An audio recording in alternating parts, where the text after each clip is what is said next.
Great. Hopefully all in the correct order.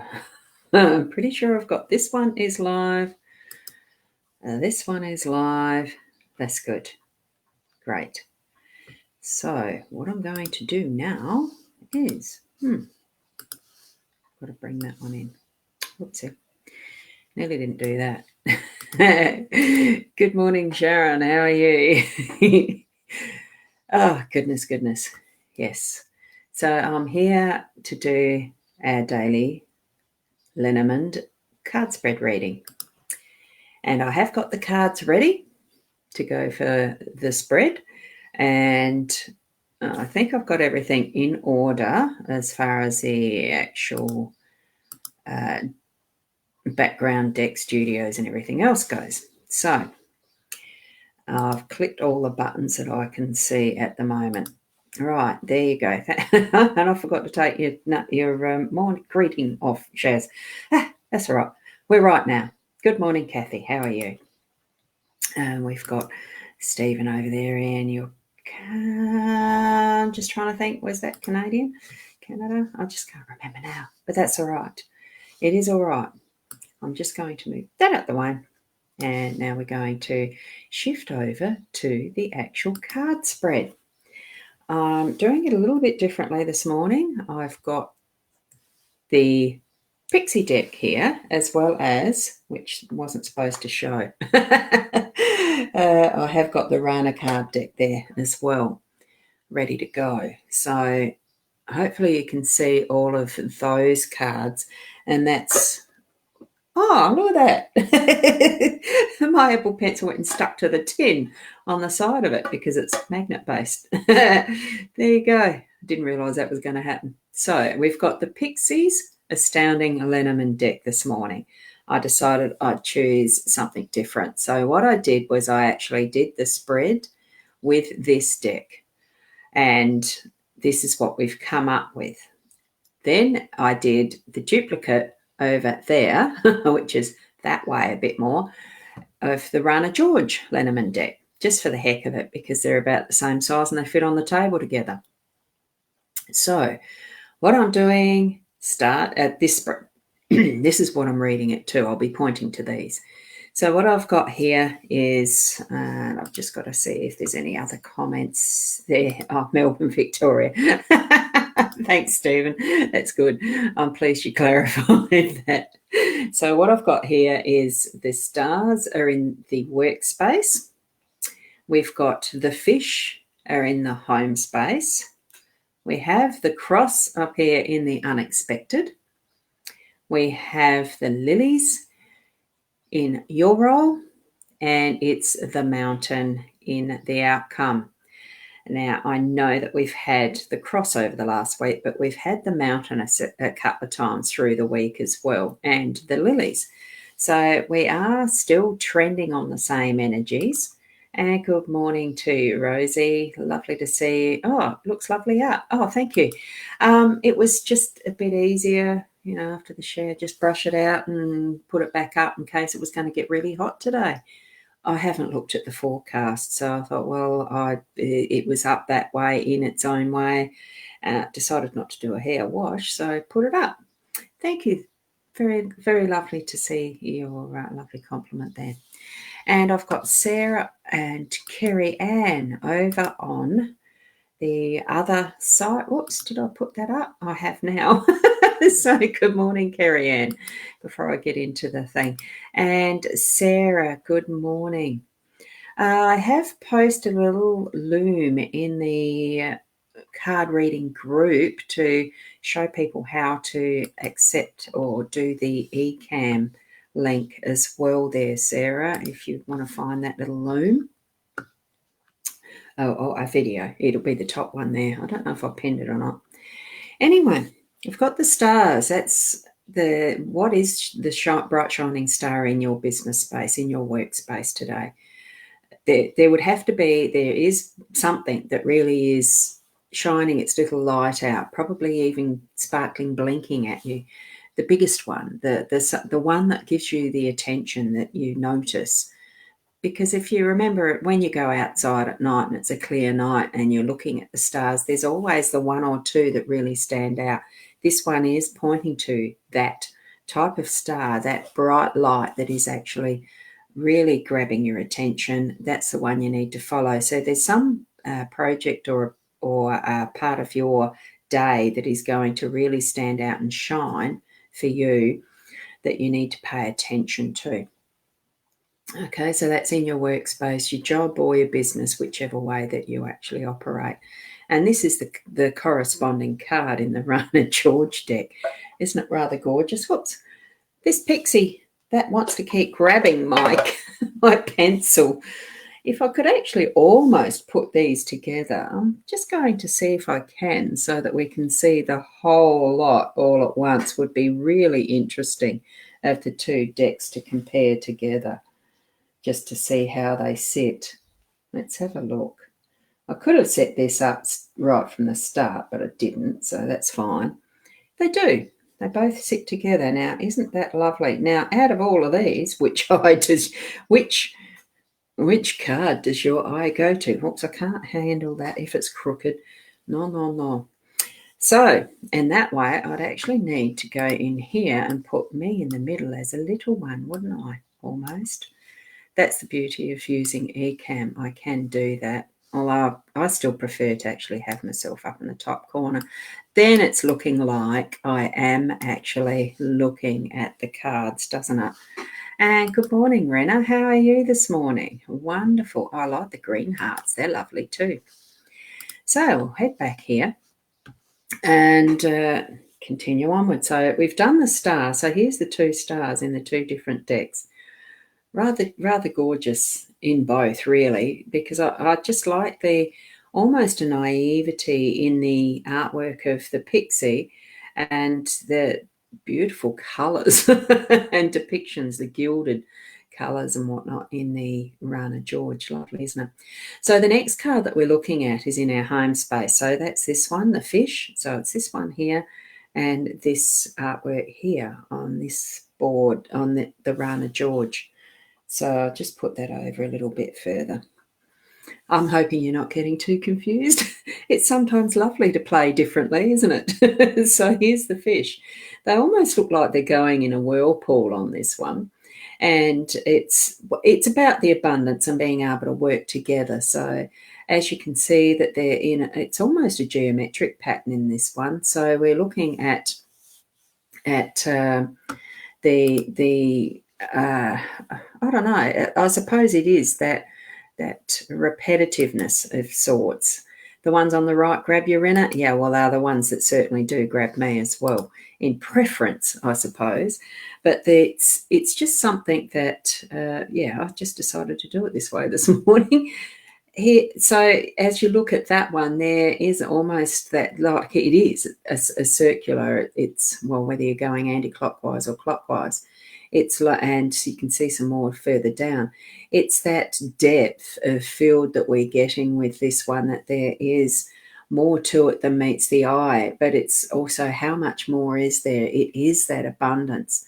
Fish does mean abundance because it's a huge ocean, and you just don't know how much more there is in the ocean. If you're looking at this one, it's the fish coming in and tumbling on the waves, probably getting what their food is so that they can continue to grow and continue in their abundance as well. Or there's an abundant harvest in closer to the shore for them.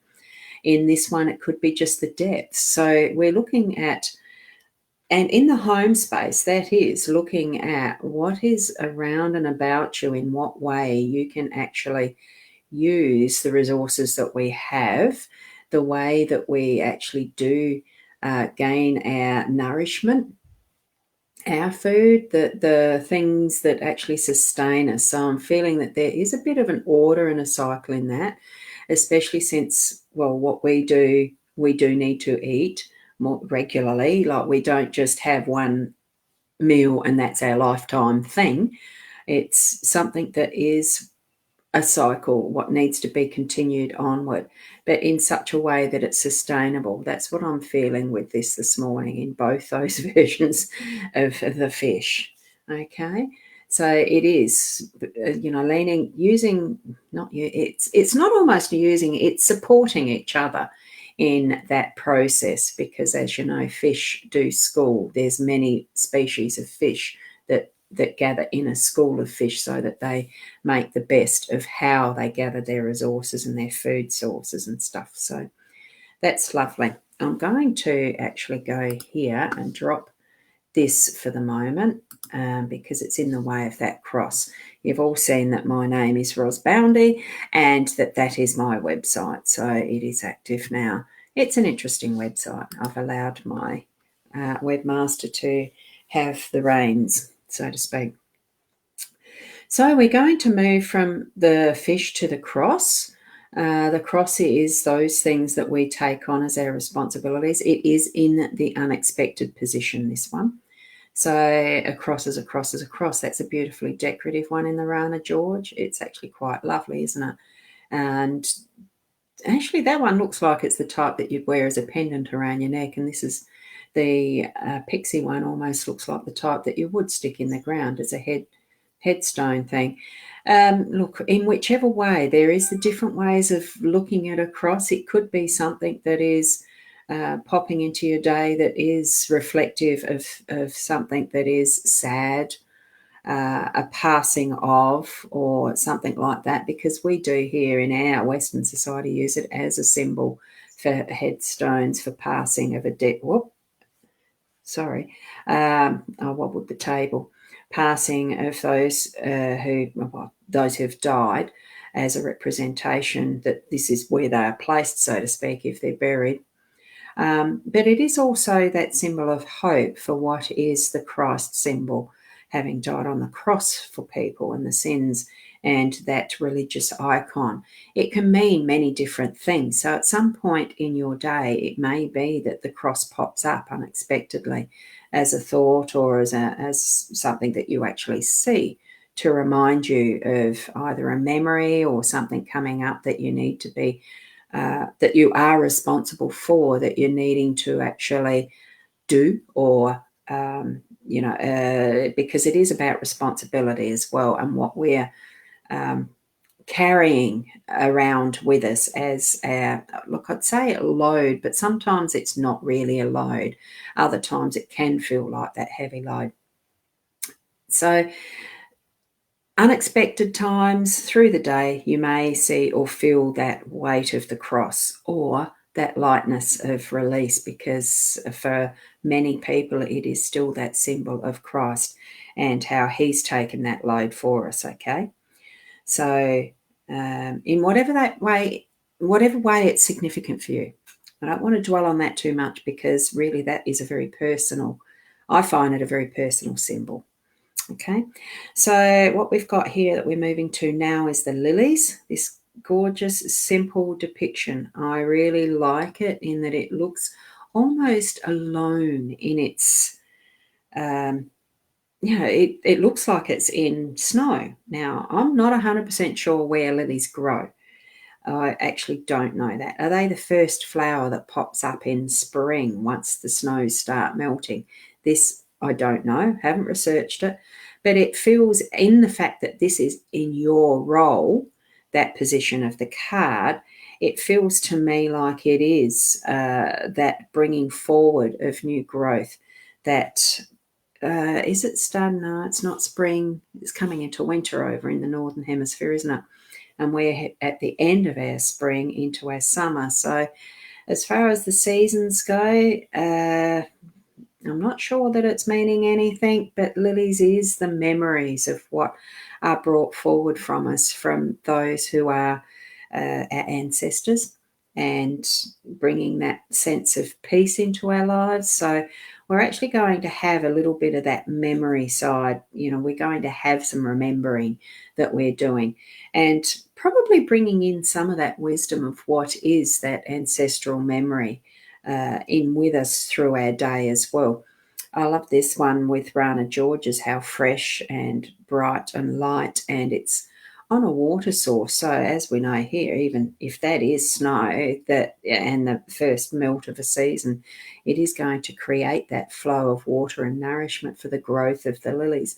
And I think that's where in our ancestral memories and what we know of our relatives as far back as we can know, that it does bring those fresh memories forward, and that knowledge that they may have passed on and handed on and brought to where we are now in the way that we are, that the people that we are in our families. So I'm feeling a bit of that family connection today as we're moving into the mountains. And the mountain as our outcome card here, the mountains aren't always an easy card to have in our spread.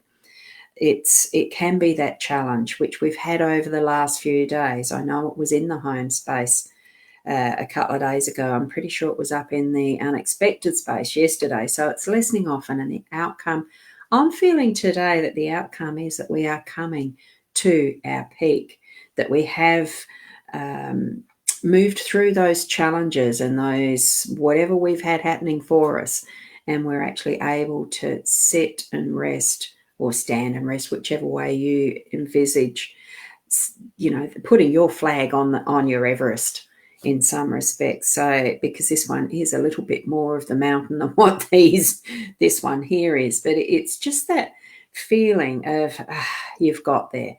It's time now to rest, and you can gaze upon all that is the vista from where you stand or sit. From where you've got to, whatever your goal was, it's going to be, I've got there. Okay. Now, feeling with all that, I'm hoping that it hasn't actually confused the heck out of you by having two decks there. It was an interesting way to do a reading. So I'm pleased I did do that. They're gorgeous cards, all of them. And I thoroughly enjoy continuing to do the Lenormand card decks that I've got, but the Lenormand as its own system of divination or guidance. I do it as guidance rather than foretelling a future. It's something that I feel that it's almost like the meditation for me of gaining a little bit of clarity, of having a focus first thing in the morning and centering that with myself within that heart space. So I hope it means the same for you, that you can do similar through to your day. And hi, Stevie. Good morning. Oh, look, there's no worries about being late. One of the beauties of doing this form of live streaming is there is the recordings. It stays here. You can go back and watch at any point in time that you want to as a replay, no problems. So, and I'm just going to put up, and I can't find where that is. Now I've got it. I was just going to put up my website again because I just noticed it wasn't there. I took it down for that other screen, didn't I? So thank you for being here with me, because it's not as much fun without having you guys to be able to, well, people, you're not all guys, with you lovely people to share in the morning. So tomorrow morning I'll be here again at 8. Apologies to those who were looking for Leanne and I last night. I was feeling just so flat by the end of the day. I decided to cancel the Friday's Intuitive Chat with Leanne and Roz. And I did go to bed early. It's just one of those days. Heat, mugginess, it's not something I cope well with. So, thank you for the feedback. Fabulous with the two decks. Nice contrast and similarities. Well, it is, yeah. So consider a move to Canada. It gets pretty damn cold and icy there when it's winter. I don't know. I have some lovely online friends in Canada, absolutely wonderful people there as well. I'm sure it would be a beautiful place to live. But there's those extremes of temperatures that I don't know that I could cope with. Probably a very nice place to visit, though. Look, who knows what our lives develop and grow into, isn't it, and where we are at each and every moment. I know I'm here sharing with you, and thank you. And for tomorrow, morning. Be lovely to see you again at the 8 o'clock. So I'm going to finish off there. I think I've got to finish the Be Love one first. This is where doing the 2 simulcasts is very interesting. How long I continue that, I don't know. It's been a really fun, big experiment for me. So thank you for being part of that too. And thank you, Rosie. It's lovely to watch me this morning. Lately, haven't been able to watch in a week morning. Is it at work then? Yeah, I've got some work, volunteering work I'm starting soon too that will take me away possibly for some of these mornings. I may have to do them differently as well. But that's something I'll announce at the time that I need to. So thank you for being here and namaste. See you tomorrow morning.